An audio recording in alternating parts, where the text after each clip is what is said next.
12월 19일 목요일 말라기 3장 13절로 4장 6절 심판과 구원의 날입니다. 구약 성경의 마지막 책 마지막 구절입니다. 여섯 번째 논쟁이고요.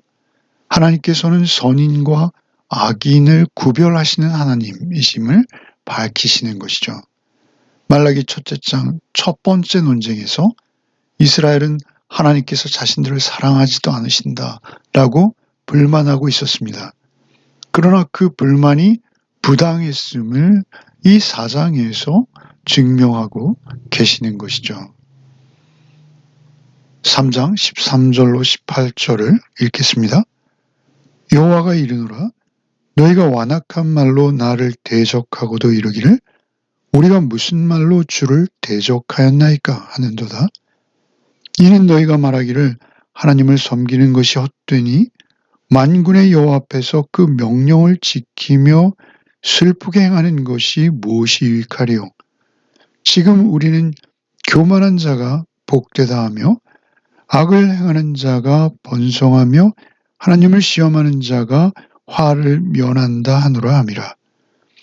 그때 여호와를 경외하는 자들이 피차에 말하매 여호와께서 그것을 분명히 들으시고 여호와를 경외하는 자와 그 이름을 존중히 여기는 자를 위하여 여호와 앞에 있는 기념책에 기록하셨느니라.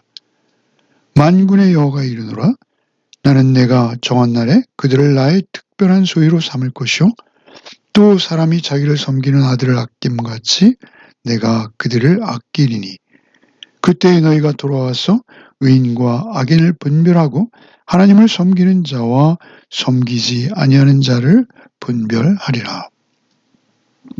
이스라엘은 하나님을 늘 대적하고도 자신들은 하나님을 대적한 적이 없다라고 대꾸하죠.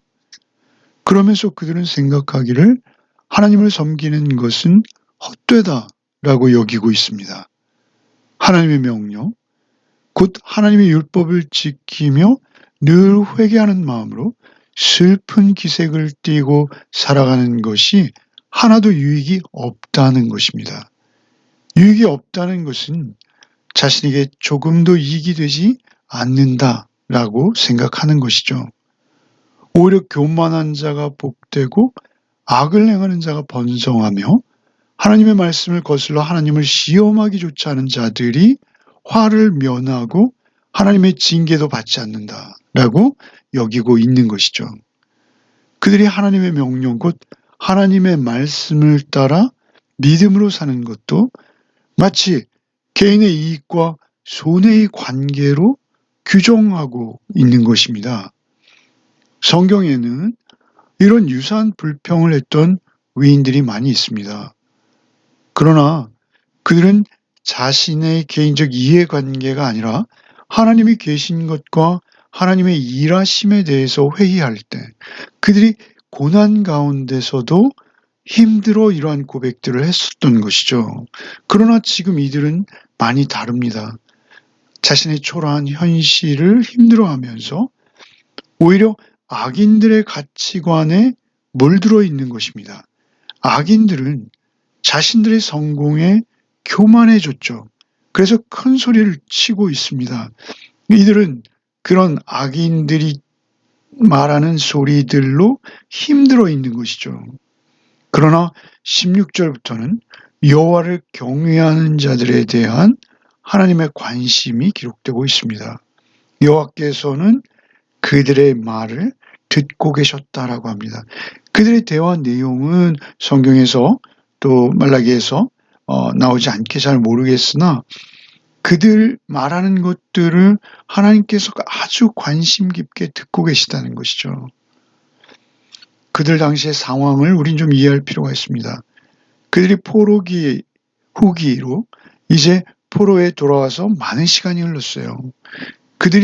그러나 그들의 환경이 점점 나아지지 않고 있었다는 것이죠. 하나님의 명령을 따라 성전을 재건하고 그리고 이제 100여 년의 시간이 흘렀음에도 그들이 하나님만을 경외한다라고 여기며 살아온 세월들이 무색하게 그들은 여전히 힘들고 또 거의 무정부적인 그러한 환경에 처해 있었습니다. 정치적으로나 경제적으로나 굉장히 어려운 형편이 계속되고 있었어요. 그런데 그 불법을 행하는 자들, 오히려 하나님 앞에는 열심히 있다고 자부하지만 하나님 앞에서 부정직한 자들이 오히려 잘 되고 있는 상황. 악하고 부정한 자들이 성공하고 부유함을 누리고 있었다는 것이죠. 그럼에도 여호와를 경외하며 여호와 이름을 존중히 여기는 자들은 어려움 가운데서도 여호와 앞에서 정직한 삶을 살려고 노력하고 있었다는 것이죠. 그들을 하나님께서는 자세히 보시고 그들을 기념책에 기록했다, 이렇게 말씀하시죠. 여호와 경외하기를 멈추지 않는 그들의 이름, 곧 그들의 존재 자체를 하나님께서 눈여겨보시고 그들을 기록해 주신 것이죠. 그들은 하나님의 말씀을 따라 살고 있었던 것이죠. 그들에게 내가 정한 날, 하나님의 심판의 날에 그들을 나의 특별한 소유로 삼으시겠다라고 말씀하시죠. 여기에 특별한 소유, 이거 직역하면 보물로 여긴다는 것입니다. 그들을 하나님의 보물로 여기시며 특별히 보물과 같이 귀중한 소유로 하나님께서 여겨주신다는 것이죠. 더불어 하나님을 경외함으로 여전히 섬기는 자들, 그들을 아들과 같이 아낌없이 그들을 아껴주시겠다라고 말씀하시는 것이죠. 그들이 믿는 대로 그들에게 갚아주시겠다라는 말씀입니다. 결국 하나님께서 보물처럼 여기는 자들이 돌아와서, 여기서 돌아온다라는 것은 하나님께 돌아오는 것입니다. 돌아온다는 것은 회개한다는 것입니다. 그들이 의인과 악인을 분별할 수 있게 된다라는 것이죠. 하나님을 섬기는 자와 섬기지 않는 자도 그들은 분별하게 될 것이다 라고 말씀하십니다. 4장 1절로 6절을 읽겠습니다. 만군의 여호와가 이르노라, 보라, 용광로 불같은 날이 이르니 교만한 자와 악을 행하는 자는 다 지푸라기 같을 것이라. 그 이르는 날에 그들을 살라 그 뿌리와 가지를 남기지 아니할 것이로되 내 이름을 경외하는 너희에게는 공의로운 해가 떠올라서 치료하는 광선을 비추리니 너희가 나가서 외양간에서 나온 송아지같이 뛰리라. 또 너희가 악인을 밟을 것이니 그들이 내가 정한 날에 너희 발바닥 밑에 재와 같으리라. 만군의 여호와의 말이니라.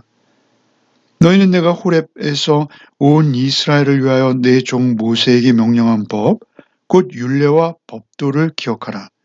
보라, 여호와의 크고 두려운 날이 이르기 전에 내가 선지자 엘리야를 너에게 보내리니 그가 아버지의 마음을 자녀에게로 돌이키게 하고 자녀들의 마음을 그들의 아버지에게로 돌이키게 하리라. 돌이키지 아니하면 두렵건대 내가 와서 저주로 그 땅을 칠까 하노라 하시니라. 결국 하나님께서는 심판하십니다.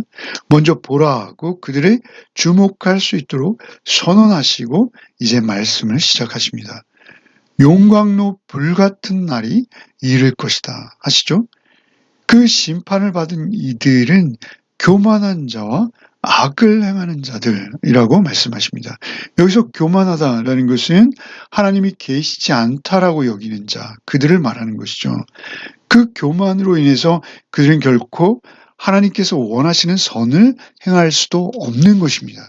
그래서 교만을 행하는 자, 악을 행하는 자, 동료인 것이죠. 같은 종류의 사람이 될 수밖에 없는 것입니다.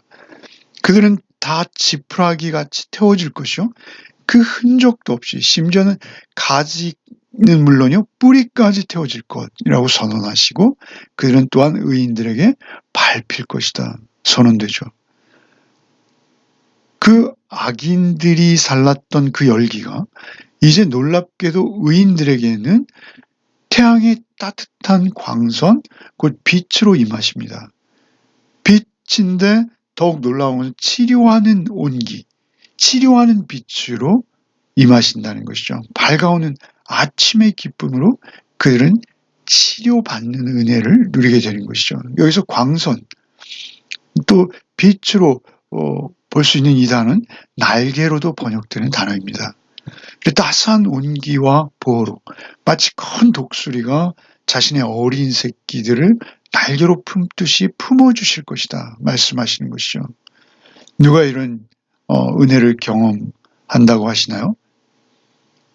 어떤 것들은 너무 불합리하게 여겨짐에도 오히려 왕의 손, 곧 하나님의 손에 자신의 삶을 온전히 맡기는 사람들이 이런 은혜를 경험한다라는 것이죠. 여기서 의로운 태양은 어떤 개인의 이름이 아닙니다. 하나님의 신실한 남은 자들에 대한 하나님의 구원을 의미하는 것입니다. 의로운 태양이 떠오르는 것, 그것은 비유인 것이죠.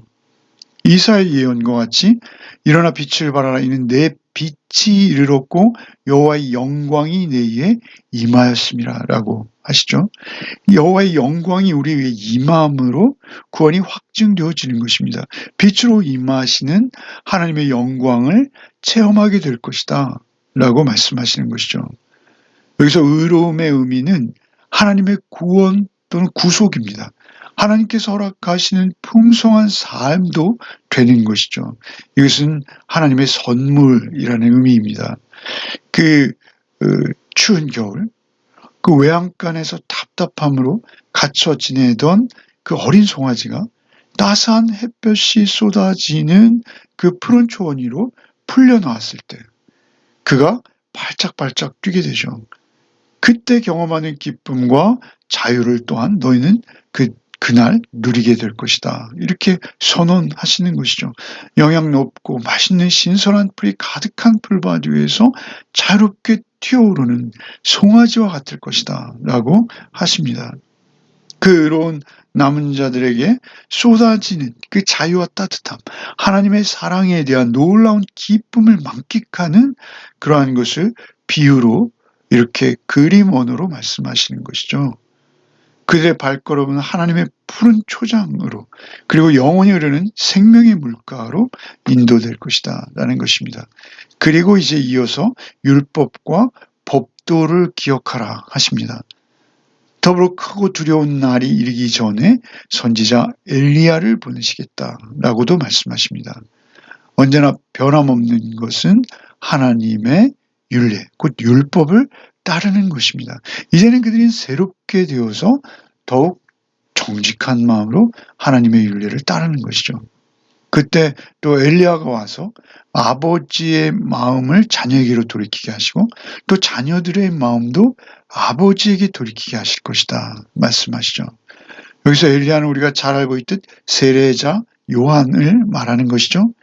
이 구약 성경의 마지막은 역시 그 크고 두려운 여호와의 날을 예고하며 끝을 맺고 있습니다.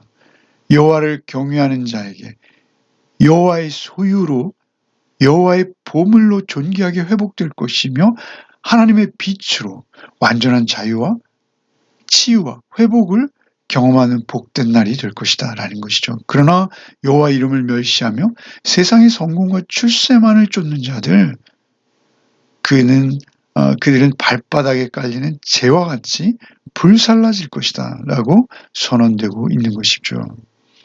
엘리야는 세례 요한이며 또한 동시에 이제 요한의 예고대로 찾아오신 예수 그리스도는 오늘 본문에 치유하는 광선으로 보아야 할 것입니다. 빛으로 오신 예수, 그 예수 그리스도 한 분을 힘입어서 우리는 이 모든 복된 상황을 누릴 수 있게 되는 것이죠. 그럼에도 우리가 지금 여기서 감당해야 하는 삶은 역시 쉽지 않은 길이 되겠습니다. 그럼에도 오직 주님만을 힘입을 때 우리는 이 세상의 그 탐욕과 죄악으로 얼룩진 세상 속에서도 하나님의 구별된 성도로서 하나님께서 주시는 기쁨을 하루하루 맛볼 수 있게 될 것이다 라는 말씀도 또한 되는 것입니다. 오늘 하루도 말씀을 힘입어 힘있게 시작하는 하루 되시기를 바랍니다. 기도하겠습니다. 주님 감사합니다. 우리를 찾아오셔서 주의 자녀 삼으시고 오늘도 오직 주를 힘입어 살게 하심에 감사를 드립니다. 한없이 부족하며 모자라서 자주 넘어지고 쓰러지는 우리의 연약한 모습을 주여 긍휼히 여겨 주시옵소서. 오직 주님만을 의지할 때 주께서 우리에게 새 힘 주시고 용기를 더하여 주실 줄 믿습니다. 주의 윤례를 쫓아서 오직 말씀이 육신이 되어서 오신 우리 주님만을 의지하며 따르는 한날의 삶이 되게 하여 주시옵소서. 예수 그리스도 이름 받들어 기도하옵나이다. 아멘.